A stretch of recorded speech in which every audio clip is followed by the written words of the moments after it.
네, 안녕하세요.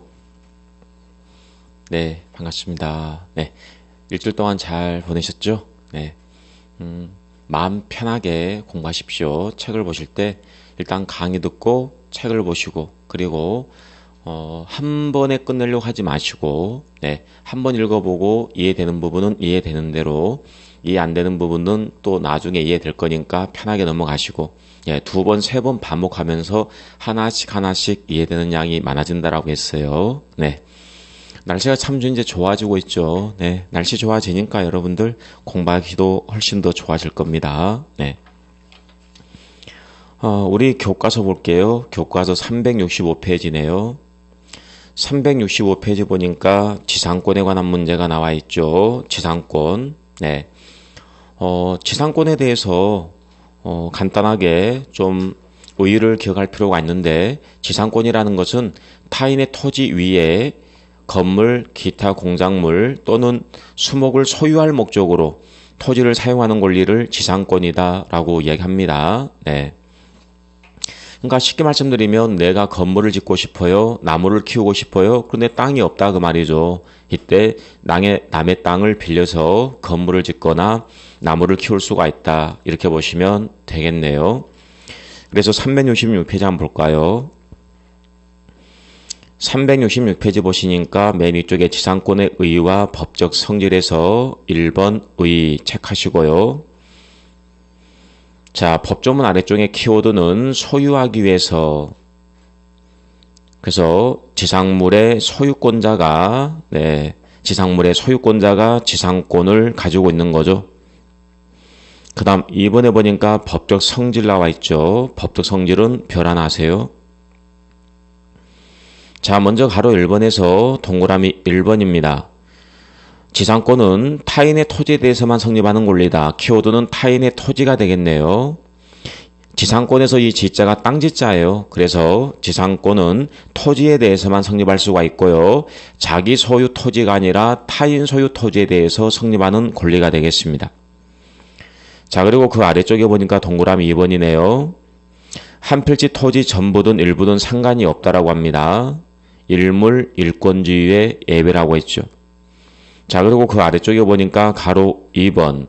자, 가로 2번 같은 경우도 여러분이 좀 주의를 해야 될 사항들입니다. 시험에 나오는 내용들인데요. 여기 갑이 있고요. 여기 토지가 있어요. 자, 을과 만나서 지상권 설정 계약을 체결했고요. 이 을은 지상권자. 지상권자는 지상권의 목적물 이 토지를 사용할 수 있는 권리가 되겠네요. 그런데 이 지상권자 있죠? 이 지상권자가 여기에 보니까 지상물을 소유하기 위해서 지상권 설정 계약을 체결한 거죠. 그런데 만약 지상물이 없다 이거죠. 둘이 만나서 지상권 설정 계약을 체결했고 지상권 설정 등기를 격려했습니다. 하지만 아직 지상물이 없다 이거요. 그러면 아직 지상물이 없다라고 했을 경우에도 지상권이 성립할 수가 있을 것인가? 이게 문제가 되는데요. 지상권의 목적물은 토지입니다. 지상권의 목적물은 토지이기 때문에요. 지상권의 목적물 토지가 있다라고 한다면 설령 지상물이 없을지라도 지상권은 유효하게 성립할 수가 있다라는 것 기억하시면 되겠습니다. 뿐만 아니라 지상권 설정 계약을 체결했고요. 그 다음에 토지 위에 나무를 심었습니다. 지상물이 존재하고 있습니다. 그런데 나중에 만약에 지상물이 소멸되고 없습니다. 지상물이 소멸됐습니다. 즉 지상물이 멸실됐습니다. 지상물이 없다는 거죠. 그러면 지상물이 없을 경우에 지상권이 여전히 존재할 수가 있을 것인가? 이게 문제가 되는데 지상권의 목적물은 토지입니다. 따라서 토지가 존재하고 있다라고 한다면 지상권은 여전히 존재할 수가 있다는 거죠. 자, 그래서 좀 기억해 두시면 좋을 것 같네요. 아래 동그라미 1, 동그라미 2, 이 부분을 좀 설명해 드리는 건데 먼저 동그라미 1번 설명해 드렸습니다. 자, 그리고 동그라미 2번 있죠. 동그라미 2번. 동그라미 2번은 이런 내용이죠. 자, 여기에 보니까 이 을이 토지에 대해서 지상권을 가지고 있어요. 그러면 지상권자는 이 토지를 점유를 해서 사용할 권한이 있기 때문에 지상권자, 점유권도 있다는 거죠. 그리고 제3자가 무단으로 점유했습니다. 제3자가 무단으로 점유했다. 자, 만약 제3자 A가 이 토지를 무단 점유했다. 제3자가 무단 점유했다라고 한다면 A에 의해서 을의 지상권, 을의 점유권이 침해를 받았다는 거죠. 따라서 이 을 같은 경우에는 물권은 청구권 행사할 수가 있습니다. 자, 우리가 공부했죠. 물권이 있습니다. 이 물권이 침해를 받았습니다. 또는 침해받을 염려가 있습니다. 반환, 방해 제거, 방해 예방을 청구할 권리가 있다. 이게 물권적 청구권이었죠. 자, 물권은 청구권을 청구할 때 근거는 일단 지상권의 근거에서 청구할 수가 있고요. 뿐만 아니라 이 지상권자에게 뭐가 있다? 점유권도 있다는 거죠. 따라서 점유권의 근거에서 청구할 수가 있다라고 보시면 되는 거죠. 네. 그래서 동그라미 2번의 키워드는 지상권 뿐만 아니라 점유권에 의해서 청구할 수 있다라고 보시면 되겠네요. 자, 그리고 367페이지 맨 이쪽에 동그라미 3번 상린관계에 관한 규정이 준용이 된다. 원래 상린관계에 관한 내용은 서로 인접해 있는 부동산, 소유자 간의 이용관계 조절이었습니다. 그런데 지상권, 전세권에도 준용이 된다라고 했죠. 자, 그래서 키워드는 준용이 된다. 그리고 그 아래쪽에 보니까 가로 4번에 지료의 지급 문제가 있죠. 그러니까 지금 이 부분들은 366페이지에서 맨 아래쪽에 가로 2번, 다음 페이지에서 가로 4번, 이 부분들 다 시험에 나오는 내용들입니다. 자, 지료의 지급 문제와 관련해가지고 이걸 좀 기억해 두세요. 둘이 만나서 지상권 설정 계약을 체결합니다. 지상권 설정 등기를 격려했습니다. 그런데 이 둘 사이에 지료 지급에 대해서 합의가 있을 경우하고 합의가 없을 경우 해서 지료 지급 합의가 설령 없을지라도 지상권은 성립할 수 있다는 점, 이 점을 주의하시면 되겠네요. 그 말은 지상권에서 지료의 지급은 성립 요소가 아니죠. 지상권에서 지료의 지급은 성립 요소가 아니니까 지료 지급 합의가 있든 지료 지급 합의가 없든 상관이 없다. 그래서 지료 지급 합의가 있다라고 한다면 이제는 지료를 지급하기로 합의를 받기 때문에 지료 지급 의무가 있는 거고요. 만약 지료 지급 합의가 없다라고 한다면 이때는 지료 지급 의무가 없는 거죠. 정확하게 쓰면은 지료 지급 합의에 관한 문제가 되겠네요. 그래서 합의가 있다라고 한다면 지료 지급 의무가 있다. 유상의 지상권이 되는 거고요. 만약 지료 지급 합의가 없다라고 한다면 지료 지급 의무가 없으니까 무상의 지상권이 되는 것이죠. 유상이든 무상이든 상관이 없다라는 것 기억하시면 되겠고요. 자, 넘어가겠습니다. 369페이지 보시니까 제2절 지상권의 취득 나와 있죠. 지상권이 성립하는 모습은 딱 두 가지밖에 없습니다. 1번의 법률행위 가로. 자, 법률행위 각종의 계약을 통해서 지상권이 성립할 수 있다는 거죠. 그래서 1번에 보니까 지상권 설정 계약 플러스 등기를 해야 되겠죠. 계약은 186조가 적용돼야 될 거 아니에요. 그래서 등기를 해야 되겠죠. 그 다음 아래쪽에 보니까 2번에 법률의 규정이 나와 있네요. 자, 법률의 규정을 통해서 지상권을 취득하는 모습 가장 대표는 두 가지가 있습니다. 법정지상권하고 관습법상의 지상권 문제가 나와 있죠. 그래서 정리를 하자면 이렇게 정리할 수가 있겠네요.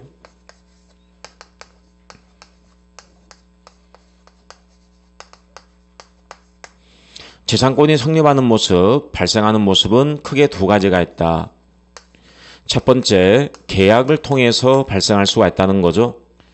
책에 나온 대로 쓰자면 법률 행위입니다. 법률 행위.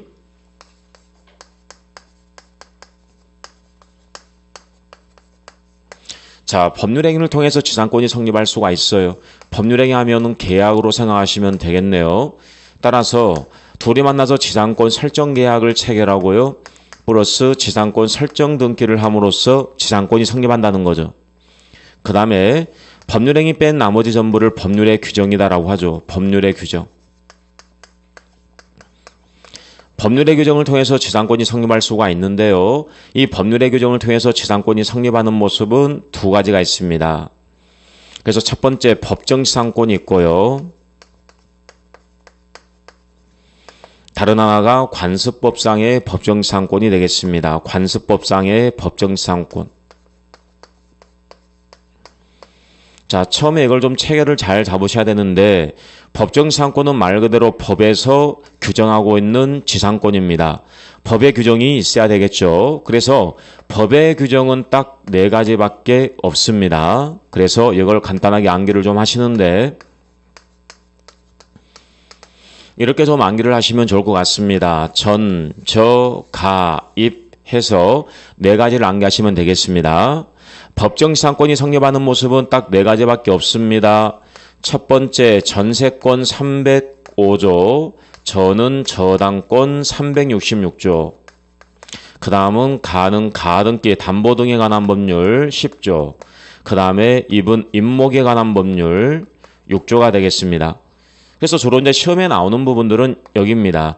전세권 305조, 그 다음에 저당권 366조 있죠. 여기서 정해놓고 있는 일정한 요건이 충족됐을 경우에 지상권이 성립하는 걸로 간주하죠. 이걸 법정지상권이다라고 이야기합니다. 그 다음에 법에서 정해놓고 있는 이 사유 있죠. 이걸 법정사유다라고 하는데 법정사유 이외 사유. 이 네 가지 법정사유 이외 사유입니다.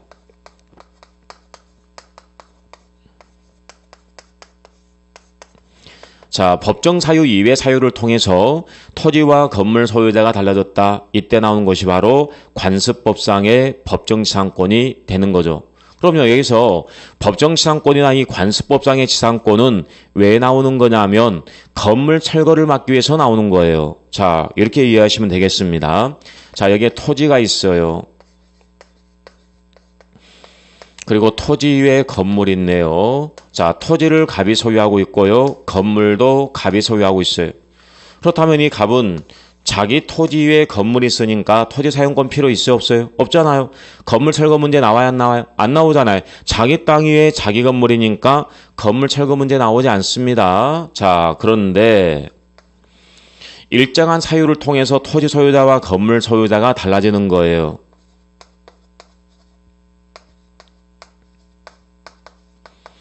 자, 일정한 사유를 통해서 토지 소유자와 건물 소유자가 달라진다. 자, 예컨대 토지 소유자는 여전히 갑입니다. 그런데 건물 소유자는 을입니다. 그렇다면 이 을은 자기 토지가 아니라 남의 토지 위에 건물이 있다는 거죠. 그러면 남의 토지 위에 건물이 존재하려면 토지 사용권이 있어야 된다는 거죠. 토지 사용권이 있어야 된다. 그러면 토지 사용권인 법정지상권이나 관습법상의 법정지상권이 나오는 부분인데요. 여기서 보시는 것처럼 토지와 건물이 같은 사람 소유였다가 토지와 건물 소유자가 달라졌을 경우에 건물 철거를 막기 위해서 이제 토지 사용권인 법정지상권이나 관습법상의 지상권이 나오는데 토지와 건물 소유자가 달라지게 된 사유 있잖아요. 이 사유, 이게 만약 법정사유면 좀 전에 봤던 전저가입 있잖아요. 여기 법정사유를 통해서 달라졌다라고 한다면 이때 나오는 것이 바로 법정지상권이 되는 거예요. 그 다음에 법정사유 이외 사유다. 법정사유 이외 사유다라고 한다면 이외 사유를 통해서 토지와 건물 소유자가 달라졌다라고 한다면 이때 나오는 것이 바로 관습법상의 법정지상권이다라고 보시면 되는 거죠. 그래서 이 부분은 이제 세부적으로 법정지상권하고 관습법상의 지상권 이 문제가 나왔을 경우에 하나씩 사례를 통해서 제가 좀 설명을 해드리겠습니다. 이 자체만 보기에는 좀 어려운 부분들입니다. 일단 체계를 잡으실 때 이렇게 체계를 잡으시면 되겠습니다. 아무튼 369페이지 맨 아래쪽에 2번 법정지상권 나와 있죠. 네 번째 줄에 보니까 법률의 규정이잖아요. 법률의 규정이니까 등기 없이도 취득한다. 키워드는 등기 필요 없습니다. 자, 그리고 370페이지 맨 이쪽에 박스 안에 보니까 전, 저, 가, 입 이렇게 나와 있죠. 그래서 토지와 건물이 동일인 소유였다가 이 네 가지 사유를 통해서 토지와 건물 소유자가 달라졌다. 그러면 남의 땅 위에 건물이 있다. 건물 철거 문제가 나온다. 건물 철거를 막기 위해서 토지 사용권인 지상권이 성립하는 걸로 법에서 간주하고 있죠. 이걸 법정지상권이다라고 합니다. 자, 그리고 그 아래쪽에 3번에 관습법상의 법정상권 나와 있죠. 그래서 네 가지 법정 사유 이외의 사유를 통해서 토지와 건물 소유자가 달라졌다. 이때 관습법상의 법정상권이 나오겠네요. 관습법상의 법정상권, 이것도 말 그대로 법률의 규정이잖아요. 법률의 규정이기 때문에 등기화하지 않습니다. 그리고 371페이지 맨 위쪽에 보니까 지상권의 전속기간 문제가 나와 있죠. 전속기간 별 하나 하세요. 자, 전속기간 문제가 나오면 여러분들은 지상권, 지역권, 전세권 서로 좀 비교가 돼야 되기 때문에 이 부분들이 정리가 돼야 됩니다.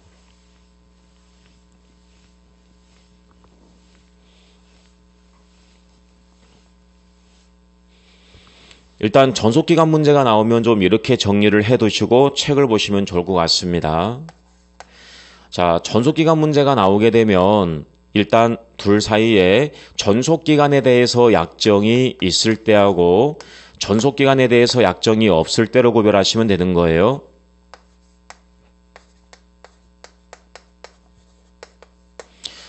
각거리 만나가지고 지상권 설정 계약을 체결합니다. 전속기간에 대해서 약정을 합니다. 근데 전속기간에 대해서 약정을 할 때요, 일정한 제한을 받게 되는데 최단기 제한을 받게 됩니다. 최소한 일정 기간 이상으로 계약기간을 정하라는 거죠. 그래서 최단 전속기간 제한을 받게 되는데요. 첫 번째, 경관 건물 소유 목적 또는 수목 소유 목적이잖아요.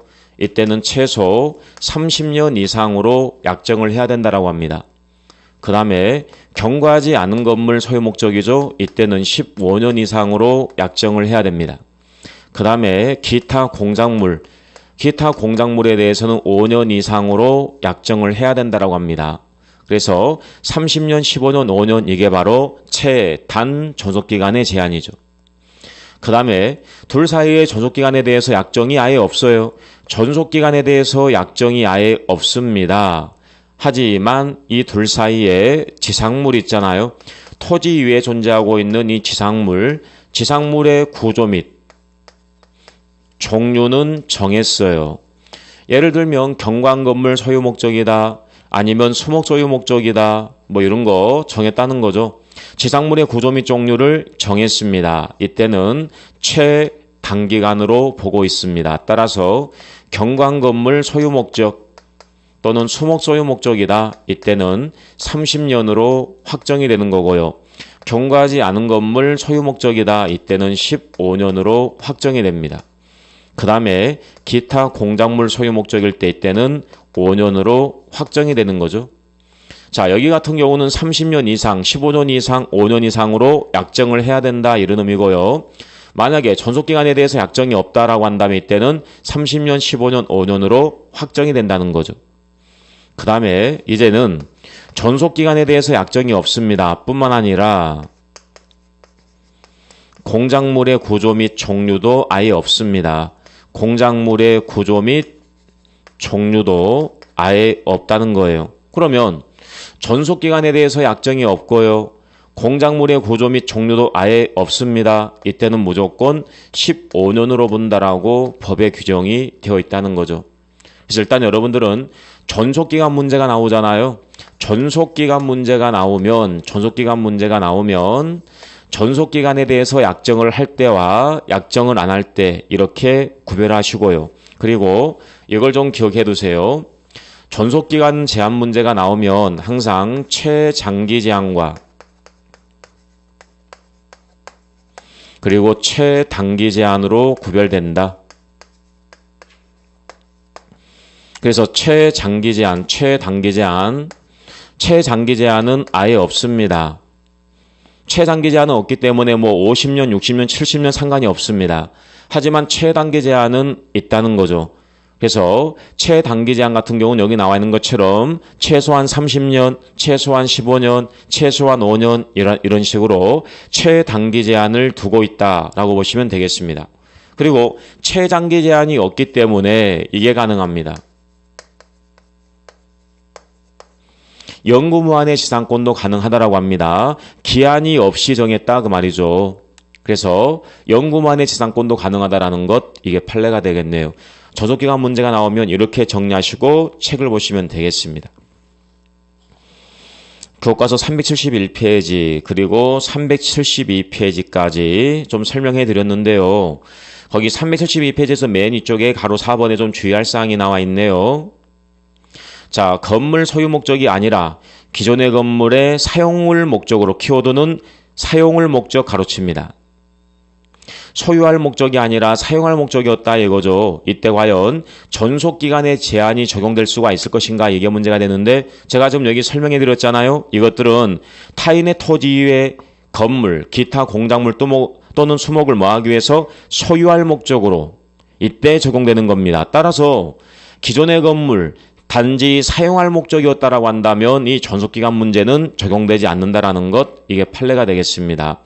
다시 말씀드립니다. 지금 여기 설명해드리는 전속기간의 제한 문제가 적용되는 것은 토지 위에 건물을 소유할 목적일 때 적용되는 거예요. 따라서 소유할 목적이 아니라 단순히 사용 목적이다라고 한다면 적용되지 않는다. 이게 판례가 되겠네요. 그래서 네 번째 줄에 보니까 적용되지 않는다 가로칩니다. 자, 그리고 이번에 최장 전속기간에 관한 제한 문제. 그래서 맨 아래쪽에 지상권의 전속기간을 영구로 약정하는 것도 허용된다. 영구 무한의 지상권 허용된다라는 것 기억하시면 되겠습니다. 자, 그리고 373페이지네요. 373페이지에서 맨 아래쪽 3번에 지상권 설정 계약의 갱신 문제가 나와 있죠. 자, 지상권 설정 계약의 갱신 문제가 나오면은 이렇게 좀 기억하시면 되겠습니다.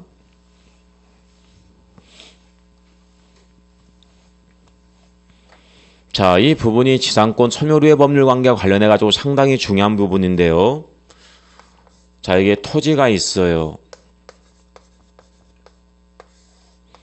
둘이 만나 지상권 설정 계약을 체결했고요. 지상권 설정 등기를 격려했고, 자, 이율은 지상권자가 되겠죠. 그래서 지상권의 목적물은 토지잖아요. 이 토지를 점유해서 사용하는 권리입니다. 자, 그리고 토지 위에 여기에 보니까 수목이 있다라고 한번 해보세요. 수목 소유 목적이다라고 한번 해보세요. 예를 들면 소나무가 좀 투자 가치가 있으니까 소나무를 키우고 있다라고 한번 해보세요. 을은 지상권자가 되고 갑은 지상권 설정자가 되겠네요. 지상권 설정자. 자, 계약기간은 최소 30년으로 약정을 해야 되겠죠.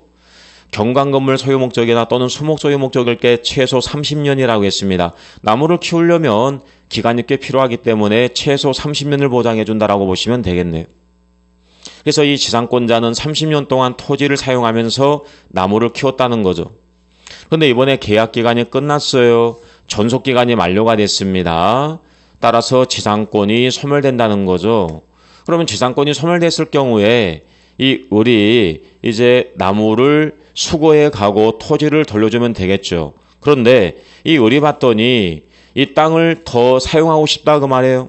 예를 들면 이 나무를 지금 키우고 있는데 현재 상품성이 없어요. 좀 더 나무를 키우고 싶어요. 그러면 계약기간을 연장해달라고 요구를 좀 해야 되겠죠. 그래서 이 지상권자는 일정한 요건 하에서 계약갱신을 청구할 수가 있다라고 법에 규정이 되어 있습니다.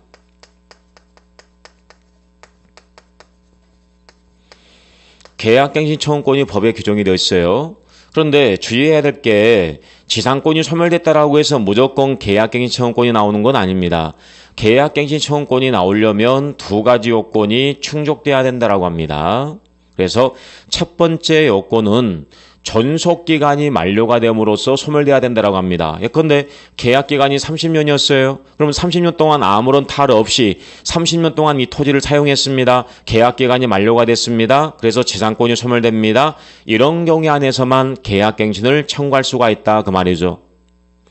성실하게 계약을 이행해온 이 지상권자에게 계약갱신 청구권이 인정된다는 거죠. 전속기간이 만료가 됨으로써 소멸됐을 때 나온다. 따라서 만약 이 지상권자 있죠. 시험에 이렇게 나옵니다. 2년 이상 지료를 체납했다. 지상권자가 2년 이상 지료를 체납하게 되면 더 이상 보호할 만한 가치가 없잖아요. 그래서 지상권 설정자가 지상권 소멸을 청구할 수가 있어요. 그래서 지상권이 소멸됐습니다. 이때 지상권자 보호할 만한 가치가 있어요, 없어요? 없잖아요. 따라서 이때는 계약갱신을 청구할 수가 없다라고 하는 거예요. 시험에 나올 때 2년 이상 지료를 체납했다 또는 지상권자의 채무불이행 이렇게 나오거든요. 지상권자가 지료를 지급해줘야 할 의무가 있음에도 불구하고 의무를 이행 안 했다. 채무불이행의 문제가 나오잖아요.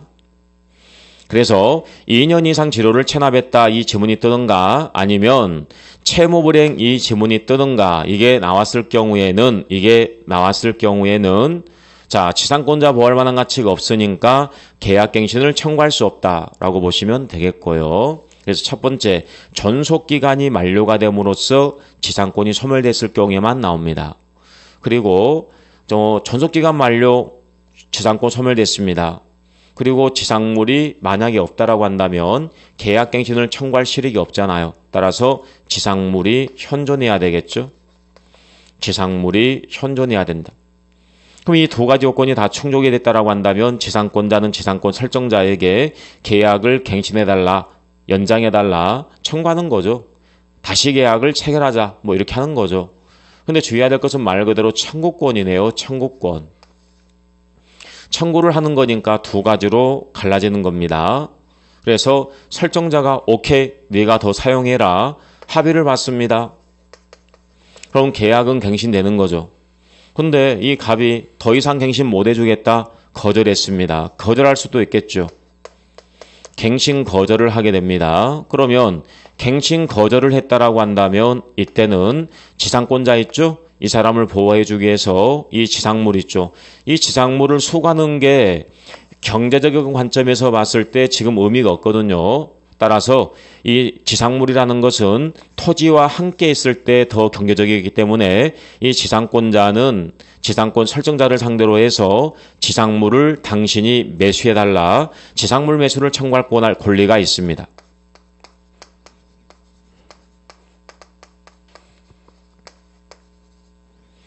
지상물을 매수해달라, 지상물 매수 청구권이 있다는 거죠. 근데 주의해야 될 것은 이거는 청구권이란 표현을 쓰고 있지만 이거는 형성권입니다. 청구권이 아니라 형성권이죠. 즉 을이 갑에 대해서 이 지상물 있죠? 지상물을 당신이 매수해달라라고 청구했습니다. 일방적 의사표시만으로써 이 지상물 매매계약이 성립하는 형성권이다. 이 점을 좀 주의합니다. 일반적으로 계약이 체결되려면 청약과 승낙이 합치가 돼야 되는 거 아니에요. 그런데 형성권 같은 경우에는 청약과 승낙 합치를 요하지 않습니다. 일방적 의사표시만 가지고 지상물 매매 계약이 체결된다. 자, 여기서 이제 하나씩 좀 주의할 사항이 있는데요. 이 지상권자 있죠. 지상권자는 계약갱신을 청구하려면 일정한 요건이 충족돼야 된다. 요건이 충족이 됐을 경우에 계약갱신을 청구한다. 근데 주의해야 될 것은 갱신 거절당했다라고 한다면 뭘 청구할 수가 있다? 지상물 매수를 청구할 권리가 있다라고 했어요. 따라서 이 지상권 설정자 입장에서 봤을 때 지상물을 매수하기 싫으면 계약을 갱신해 줄 수밖에 없다는 거죠. 왜냐하면 거절했다가는 지상물 매수를 해야 되는 거거든요. 따라서 지상물 매수 청구권이 존재함으로써 계약갱신을 강요하는 이런 기능을 하고 있는 거죠. 다시 말씀드립니다. 이 사람 같은 경우는 갱신 거절했다가는 지상물을 매수해야 되는 거니까 이 지상물 매수 청구권 이 권리가 계약갱신을 강제하는 이런 기능을 하고 있다라고 보시면 되는 거죠. 그리고 주의할 사항은 이 지상권자 있죠? 계약갱신을 청구하고 거절당하면 지상물 매수를 청구하게 되는 거예요. 따라서 계약갱신 청구권을 행사하지 않고 즉시 지상물 매수를 청구할 수는 없다라는 사실 주의하시면 되겠습니다. 그리고 있죠. 이 지상권 설정자 같은 경우에도 이 지상물 있죠. 마음에 들면 지상물 매수를 청구할 수 있다 그 말입니다. 무슨 말이냐면 지상권자가 지상권 설정자를 상대로 해서 지상물 매수를 청구 안 한다. 이건 권리이기 때문에 의뢰 마음이잖아요. 그러면 지상권자가 지상물 매수를 청구하지 않고 이 나무를 수거하려고 한다. 그러면 이때 지상권 설정자가 딱 봤을 때 이 지상물 마음에 든다 이거죠. 이때 지상권 설정자도 내가 그 지상물을 돈 주고 살 테니까 내가 매수하겠다.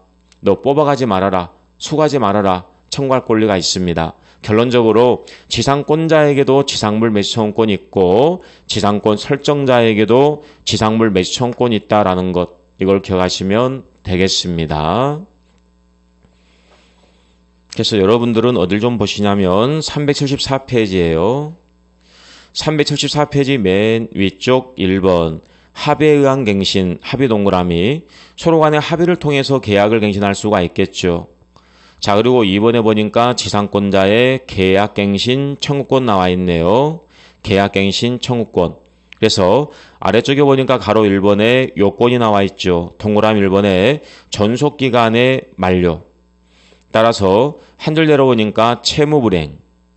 한 줄 내려오니까 2년 이상의 지료를 연체, 다 동의가 되겠습니다.